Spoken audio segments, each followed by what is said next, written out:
Good morning, folks. Lone Wolf here again. It's a rather murky day today. Was tipping down the rain earlier on, but I'm out and about. I just want to celebrate just over 2 years. I think it's about 27 months now. I've had this beautiful GS1250. What can I say? I think the main thing to say is almost 15,000 miles I've done on it, and I've had 15,000 smiles. I think that's the best way to sum up this bike. It is, as they say, the Swiss Army knife of motorcycles. It does everything I want to do and everything I wanted to do. It has been absolutely faultless, says he, hoping that day occurs. But it's been absolutely faultless since the day I bought it.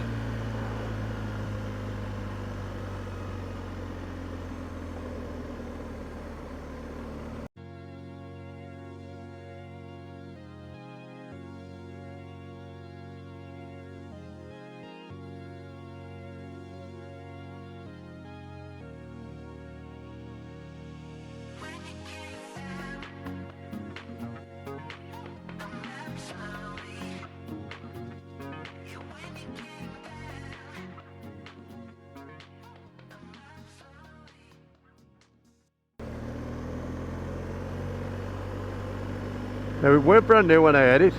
It was a demonstrator. It's done about 1,000 miles. So I've managed to put 14 on it. Issues? I think the only issue I really had was the exhaust valve, which was sorted out straight away by BMW, I have to admit. No ifs, buts or qualms. It was just bring it in and we'll put a complete set of new headers on. I think they're about 1,800 quid, and that was the end of that job done. It's all the recall that's required. When it was at the recalls for the gearbox, the electronics update on the gearbox, etc., they drilled and put the plug in the rear swing arm, and at the same time they changed the drive shaft. Apparently there was tiniest play, but you would never notice it, but apparently it was just outside the BMW tolerance for the update, so that was changed as well. So other than that, it's been absolutely brilliant.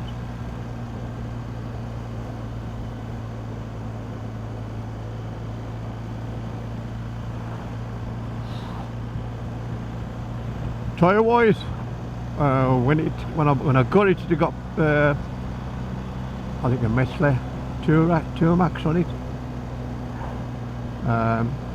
They were all right. I'll use them for a while, but when they got past the sell-by date and started to go a bit square, I swapped them for some Pirelli Pilot Road 6. And they're actually on the second set now, Pilot Road 6 that I'm on. Get about 6,000. I got about 6,500 out of the first set, to be fair. In fact, coming to think about it, I've only changed the back one. The front one's still okay. Might not be, I mean early next year I think it'll have to be swapped, but at the moment it's fine. It was just the back one that had gone square. I know they say they're very soft and they're prone to punches, but I think everything is these days on the roads we use. But again, touching wood, this wood, I've been quite thankful. I had puncture in the last set, but not this one at the moment.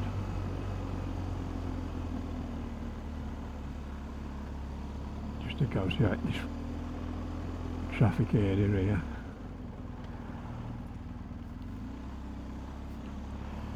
Modifications?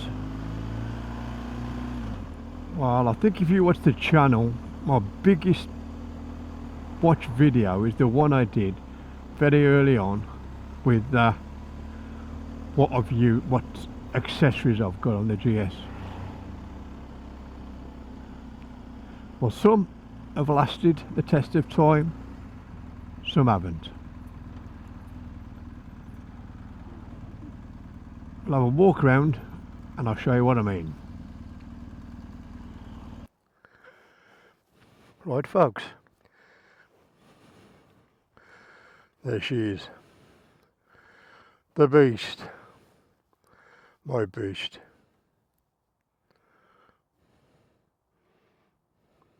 A wonderful, wonderful machine. Well, it has been to me.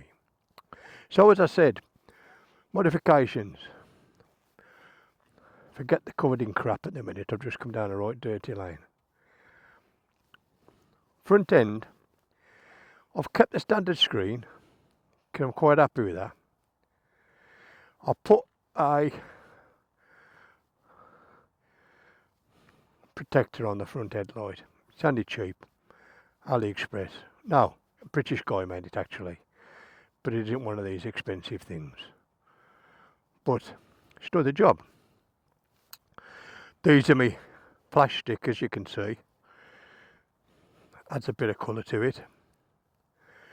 Front end here. I'll switch it on.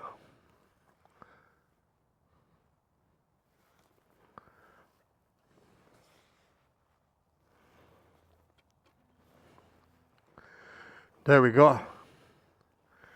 You probably can just see them. 2 Denali's and 2 eBay specials.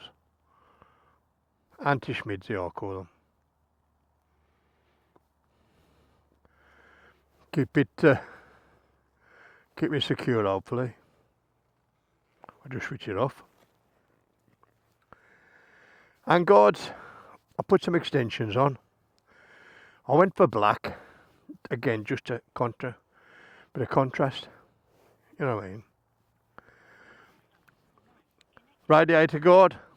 So I fitted that and the additional front engine sump guard.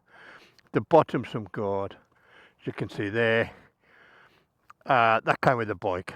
So did the crash bars with the 719 billet, which looks magnificent, I think. Sets it off a treat. I'll put these on, these little plastic rubbers, just to stop the crash bars getting scratched. Seems to do the job. Little Gibby tank bag. I've got a big one as well, but I use this one just when I'm out vlogging. Cut a few bits and bobs. Standard exhaust. Never felt the need to change it, to be fair. Got the Motographics 1250 on it. Again, bit of bling. I don't mind a bit of bling, me. Put these infill plates on. There and there. It's also got a mud sling underneath it to stop the crap, although don't stop a lot of crap, does it? These 2 tiny bags, bits and bobs in here. Again round the back. My new top box, very pleased with that. Rear end off camera, covered in muck, look at it. Rear end off camera.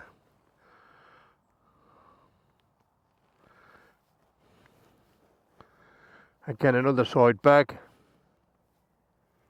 And my toolbox. My AliExpress special. Again, quite sturdy. It's been alright that has, I tell you. Well worth the money. My umbilical cord. for the Elite airbag vest away.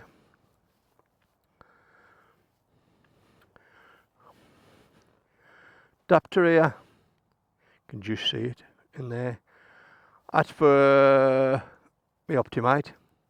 Also plugs into my heated jacket when I need it. On the top here,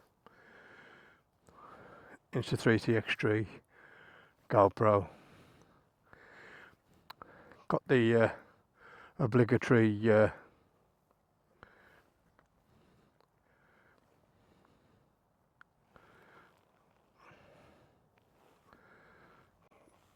mount for the phone.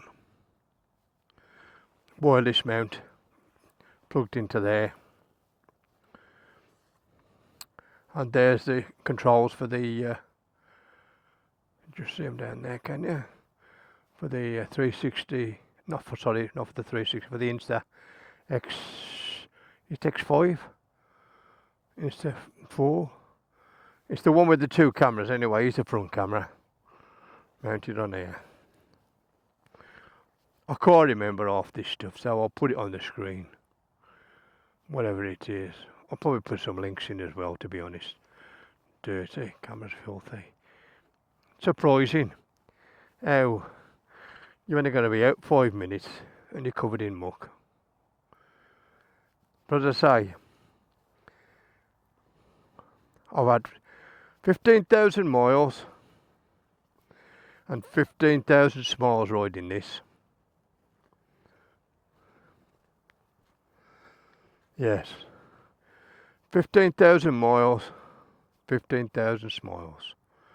That's the best way to sum up this Gs1250. It's an absolute beaut.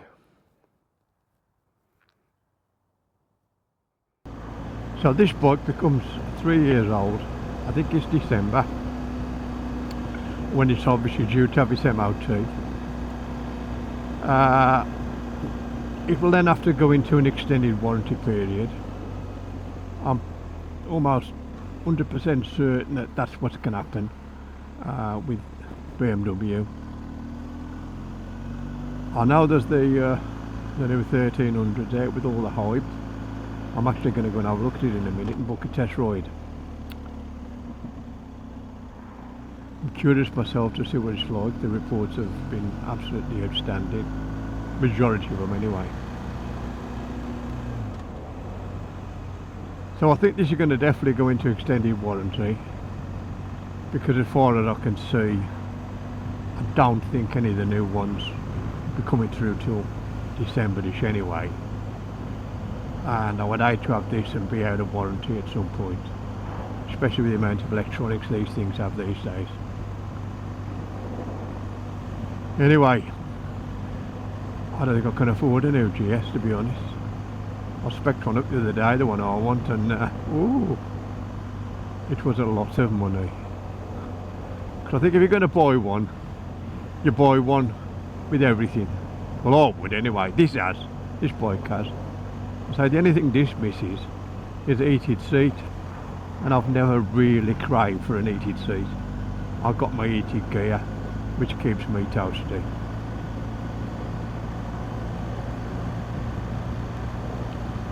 Anyway, as I say, I've looking at the extended warranty. I think that's what's going to happen, and then a possibility I'll keep it for the full term that I PCP'd for, which is 3 years. Then we'll probably have a look and see what the situation is then. By that time, the new GS may be more available, because at the moment I can see it is so comfortable, so pliable, quick when you want it to be quick, effortless steering, effortless handling. The only thing that I struggle with is the sheer weight of it when I'm dragging it around the garage or the drive. And that's because I'm 5'9", but I've only got 29 inch inside leg. and I find myself I'm always struggling. And the weight, obviously. I mean, you buy them at the weight at 249 kilos or whatever, but once you put all your bits on them, it's surprising how much they go up by. Anyway, all I can say is this is the third GS that I've had. I had a 1200, I think it was a 14 plate, or it could be 15 plate, and the earlier one, LC model, and that was nothing wrong with that. Then I swapped it for a 17 plate, which was the first one with the LCD display, and that one was great. As I say, I went to France on that, did a big tour of France, everything on that. It's just, every time I get to it in the garage, it makes me smile. I love the look of it. And if I'm honest, the one thing that really would deter me from buying the new GS is it don't look as good as this. This one, for some reason, it just really ticks all my boxes. I know it's Marmite, and some people say, oh no, I don't like that yellow colour, that yellow and black one, and the fact of the gold wheels. Yep, the gold wheels are a pain. It's well documented they're a pain to clean, but if you have it ceramic coated like I did, it's a lot easier to keep clean.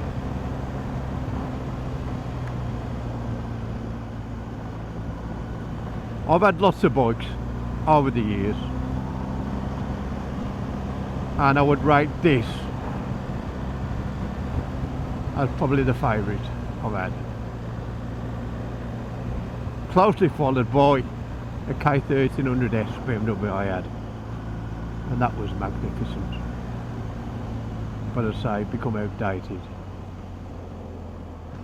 Stay there, Farmer Giles, and then we'll have a ride to Roybrook and have a look in detail at the new 1300, see what that's all about.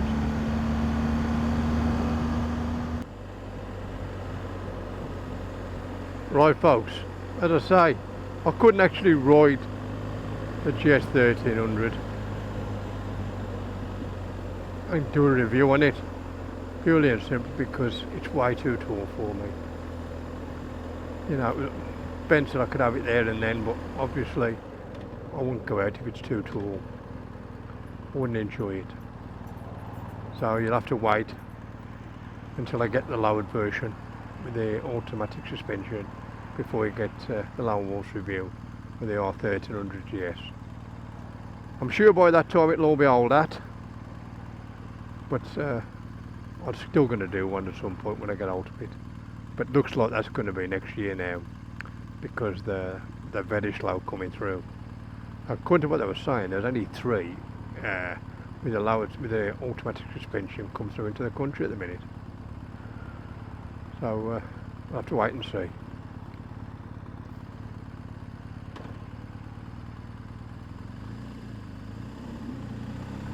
Anyway, not to worry. I'll stick with the beast, shall I? The beloved beast. So till the next time, this is Lone Wolf. Saying bye for now. Don't forget to give us a tick, give us a like, subscribe, drop us a comment. I'm getting a few comments and I'm enjoying it. I'll reply to them all. So till the next time then, it's your Lone Wolf. Saying bye for now, but remember, just be careful out there. Lone Wolf, bye for now.